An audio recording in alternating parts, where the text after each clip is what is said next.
చూస్తున్నాం. గచ్చిబౌలిలో ఒరిగిన భవనాన్ని కూల్చివేస్తున్నారు. ఒరిగిన భవనాన్ని హైడ్రాలిక్ మిషన్ కూల్చివేస్తుంది. పక్క స్థలంలో గుంత తవ్వడంతో భవనం ఒరిగిపోయింది. దీంతో 5 అంతస్తుల భవనాన్ని కూల్చివేస్తున్నారు అధికారులు. ఇప్పటికే సమీపంలోని అధికారులు ఖాళీ చేయించారు. ఘటన స్థలాన్ని జీహెచ్ఎంసీ అలాగే హైడ్రా అధికారులు పరిశీలించారు.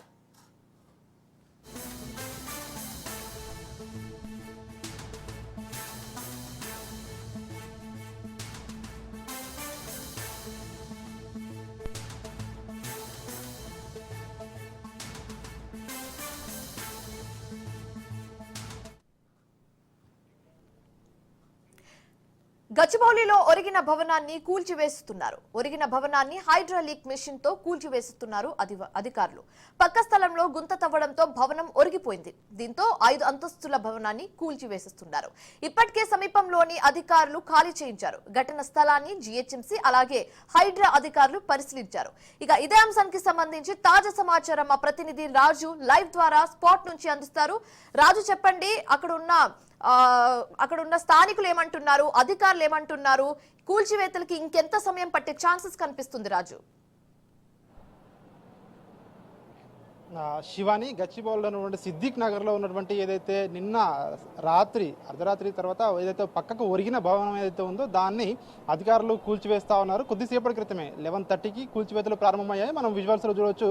సో ఇక్కడ అతిపెద్ద హైడ్రాలిక్ మిషన్ ఇక్కడికి తీసుకురావడం జరిగింది. జిహెచ్ఎంసీ అధికారులు అదేవిధంగా హైడ్రా అధికారులు సంయుక్తంగా దీన్ని నిర్వహిస్తూ ఉన్నారు. ప్రత్యేకంగా డిఆర్ఎఫ్ సిబ్బంది కూడా ఇక్కడికి రావడం జరిగింది. ఈ హైడ్రాలిక్ మిషన్ తోటి ఇక్కడ బిల్డింగ్లు అయితే నీలమట్టం చేసే ప్రయత్నాలు కొనసాగుతూ ఉన్నాయి. 11:30కి ప్రారంభమైనటువంటి ఈ కూల్చివేతలు ఇంకా కూడా కొనసాగే అవకాశం అయితే కనిపిస్తూ ఉంది. ఎందుకంటే నిన్న సాయంత్రం ఒక్కసారిగా పక్కకు ఒరిగినటువంటి బిల్డింగ్లో అందులో ఉన్నటువంటి ప్రజలు ఎవరైతే ఉన్నారో వాళ్ళు ఎంత భయభ్రాంతులకు గురయ్యారని చెప్పేసి స్థానికులు అయితే చెప్తా ఉన్న పరిస్థితి కనిపిస్తూ ఉంది.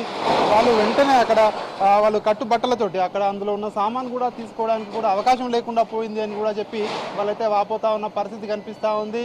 సో మనం చూస్తూ ఉన్నాము విజువల్స్లో వాళ్ళ యొక్క బిలాంగింగ్స్ కానీ వాళ్ళ వస్తువులు కానీ అవన్నీ కూడా సో దాంట్లోనే ఉన్న పరిస్థితి కూడా కనిపిస్తూ ఉంది. సో వాళ్ళందరూ అయితే కన్నీరు మున్నీరు అవుతున్న పరిస్థితి కనిపిస్తూ ఉంది. ఓనర్ చేసిన తప్పిదానికి తాము శిక్ష అనుభవిస్తున్నామని చెప్పేసి కూడా ఇక్కడ అందులో కిరాయికి ఉన్నటువంటి ఎవరైతే ప్రజలు ఉన్నారో వాళ్ళైతే ఆందోళన వ్యక్తం చేస్తున్న పరిస్థితి కనిపిస్తూ ఉంది. ప్రాణాలు అరచేతిలో పెట్టుకొని నిన్న సాయంత్రము హుటాహుటిన బయటికి పరిగెత్తుకుంటూ వచ్చామని చెప్పేసి కూడా వాళ్ళైతే చెప్తా ఉన్నారు.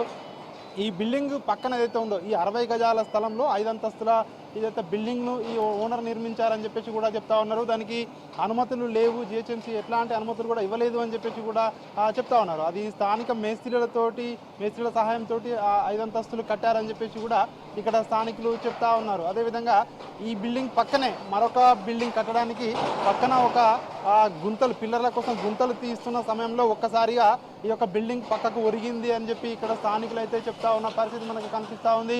అయితే ఇక్కడ చుట్టుపక్కల ఈ బిల్డింగ్ ఒరగడంతో ఇక్కడ చుట్టుపక్కల నివాసాల్లో ఉంటున్న బిల్డింగ్లో ఉంటున్న వాళ్ళందరినీ కూడా అధికారులు అయితే కిందకి దించి పక్కకు పంపించారు. ఎందుకంటే కూల్చివేతలు జరుగుతున్న సమయంలో వైబ్రేషన్ ద్వారా పక్క బిల్డింగ్లకు కూడా ఇబ్బంది జరిగితే ప్రమాదం బారిన పడే అవకాశం ఉంటుందని చెప్పేసి అధికారులు అయితే ఇక్కడ ప్రత్యేకంగా పోలీసు బందోబస్తుని ఏర్పాటు చేశారు. ఇక్కడ ప్రత్యేకంగా అందరినీ కూడా ఇక్కడికి జనాలను ఎవరికి దగ్గరికి కూడా రానివ్వకుండా ఈ కూల్చివేత కార్యక్రమం అయితే కొనసాగుతూ ఉంది. కూల్చివేత ఇంకా కొనసాగే అవకాశం కూడా కనిపిస్తూ ఉంది. దీనికి ఇంకా సమయం చుట్టూ కూడా అన్ని పక్కన అపార్ట్మెంట్లు ఉన్నాయి కాబట్టి ఎక్కడ ఎవరికి కూడా ఎట్లాంటి ఇబ్బందులు తలెత్తకుండా ఒక్కొక్క స్టెప్ కూల్చుకుంటా వస్తూ ఉన్నారు అధికారులు అయితే. సో మనం చూస్తూ ఉన్నాము ఈ హైడ్రాలిక్ మిషన్ ద్వారా ఈ కూల్చివేతల కార్యక్రమం అయితే కొనసాగుతూ ఉంది. ఇంకా కూడా ఈ కూల్చివేతలు సమయం పట్టే అవకాశం అయితే మనకు కనిపిస్తూ ఉంది. Shivani, right, thanks for the updates Raju.